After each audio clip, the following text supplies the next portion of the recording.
It is a situation that has become a thorn in the flesh, a situation that has got no answers to some, but to some, answers were God. This is none other than the institution of marriage, different people with different stories. And from this discussion, we hope for the best.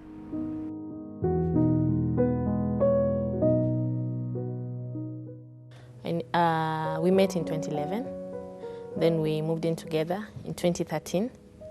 So basically I can say I've been married for 6 years. Yeah, but then we are blessed with a beautiful daughter.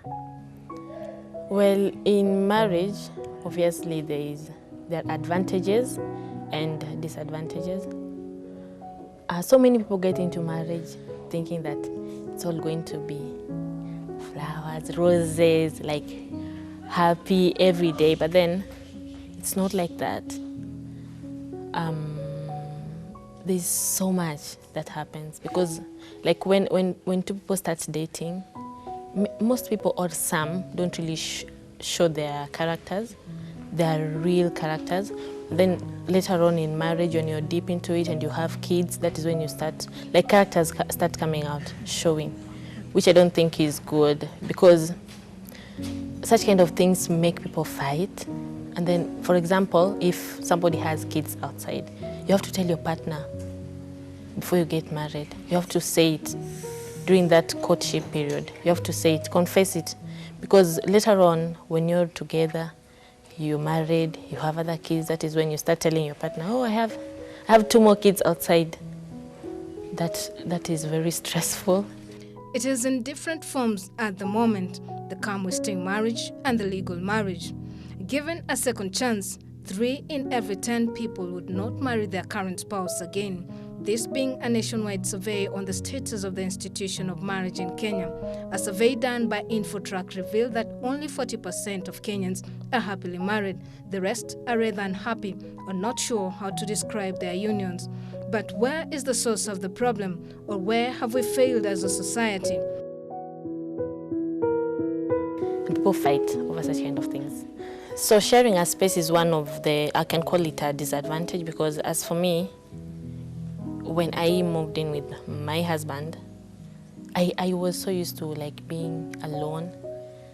And now this is one of the things that up to today, like I'm not so okay with, because you get to start all the time you're with somebody, every day you're with somebody, and people now get, at times, there are people who get bored of each other. So you really have to fall in love with the same person every day, every single day. Yeah, but then space is an issue. If you're used to being alone, then now you start sharing a space with one person every day. It becomes an issue. Yeah. Yeah, well, people say that. People say that a lot, that do not go through your husband's phone, emails. But as for me, I do. I go through his messages. I go through his emails, Facebook, chats, everything. Yeah, so I can just, it's good to watch your back. You know what's going on. Yeah. But then it's not advisable, but I still do it. I do it hoping that I won't find something that will shock me, yeah, and make me cry at night. Yeah. I've never cried. I've never found something that really hurt me. No. Well, there's a time in my life when I was the breadwinner in my family. And my husband, he was sacked from his job that used to pay him very well. He used to make good money from his job, but then he lost it. So I used to take care of the family. I pay rent, buy food, everything, pay school fees for our daughter. And so we used to be happy. And there's not even a single moment when I thought that I should walk out of this marriage, walk out of this man, turn my back on my family, because I love my family. I love my husband, and I love our daughter very much. So he was always there, always at home, helping me with cleaning, everything, helping me with our daughter. Not even at one point did he ever show me that he is not caring. As much as he didn't have money, he was always there for us. But then there's a day that I was doing general cleaning in the house, and then I found out that he's been like, he was, oh my God, I don't even know how to say this because I cried so much. But then I found out that he got a new job and he was making twice as much that he was making before he lost his job. And this caused so much trouble in our house because he was lying to me all this time. And not even one day did he come home and buy food for us all this time. Not even one day did he ever tell me, hey babe, I'll pay rent for this month.